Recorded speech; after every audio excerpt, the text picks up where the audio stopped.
भारतीय रक्षा क्षेत्र में एक बड़ी आर्टिलरी डील की तैयारी चल रही है, जिसमें सेना 300 से अधिक K9 वज्र सेल्फ प्रोपेल्ड हॉवित्जर तोपों की खरीद करने जा रही है। इन प्रस्ताव को रक्षा खरीद बोर्ड के सामने जल्द रखा जा सकता है। करीब 23,000 करोड़ रुपए की ये डील भारतीय सेना की क्षमता बढ़ाने के लिए महत्वपूर्ण मानी जा रही है।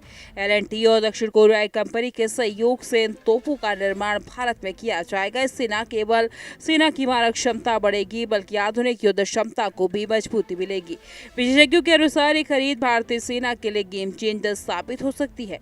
ये कदम चीन और पाकिस्तान सीमा पर रणनीतिक संतुलन बदलने और लंबी दूरी की फायर पावर को मजबूत करने की दिशा में महत्वपूर्ण माना जा रहा है।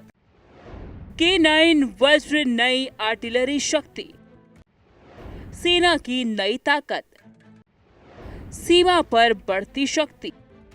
भारतीय सेना के K9 वज्र तोपें आधुनिक युद्ध क्षेत्र में तेजी से बदलती परिस्थितियों के अनुसार महत्वपूर्ण भूमिका निभा रही हैं। यह 155 मिलीमीटर कैलिबर की सेल्फ प्रोपेल्ड तोप है, जो लंबी दूरी तक सटीक वार कर सकती है। इसकी मारक क्षमता 40 किलोमीटर से अधिक है और यह शूट एंड स्कूट तकनीक से लैस है। इस तकनीक के कारण तोपें फायर करने के तुरंत बाद स्थान बदल सकती है, जिससे दुश्मन की प्रतिक्रिया कम प्रभावी हो जाती है। भारतीय सेना इन तोपों को पश्चिमी सीमा और उच्च हिमालयी क्षेत्रों में तैनात कर रही है। ये कदम भारत की आर्टिलरी क्षमता को नई ऊंचाई देने वाला साबित होगा। इससे न केवल रणनीतिक बढ़त मिलेगी, बल्कि चीन और पाकिस्तान सीमा पर सैन्य संतुलन में भी महत्वपूर्ण बदलाव आएगा, जिससे सेना की मोबाइल फायर पावर मजबूत होगी। भारत ने वर्ष 2017 में पहली बार K9 वज्र तोपों की खरीद के लिए बड़ा समझौता किया था। उस समय लगभग 100 तोपों का ऑर्डर L&T के साथ दिया गया था। इनकी डिलीवरी समय से पहले पूरी की गई और इन्हें पश्चिमी सीमा पर तैनात किया गया। इसके बाद 2023 में अतिरिक्त 100 तोपों के लिए दूसरा अनुबंध मंजूर किया गया। अब नई प्रस्तावित डील में 300 से अधिक तोपों की खरीद शामिल है। L&T और दक्षिण कोरियाई सहयोग से भारत में निर्माण बढ़ाया जाएगा।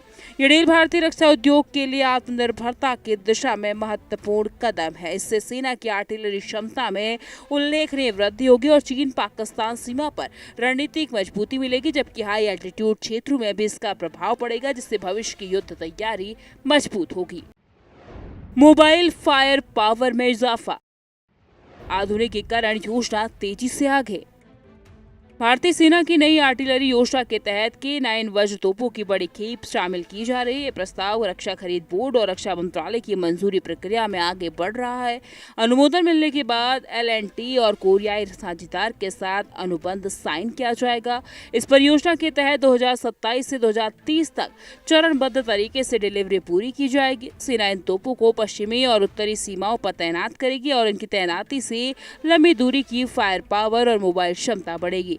ये डील भारतीय सेना की भविष्य की युद्ध रणनीति को मजबूत करेगी और चीन तथा पाकिस्तान सीमा पर संतुलन बदलने में महत्वपूर्ण भूमिका निभाएगी। साथ ही हाई एल्टीट्यूड क्षेत्रों में भी प्रभाव बढ़ेगा, जिससे सेना की आर्टिलरी क्षमता विश्व स्तर पर प्रतिस्पर्धी बनेगी और आत्मनिर्भरता को भी बढ़ावा मिलेगा।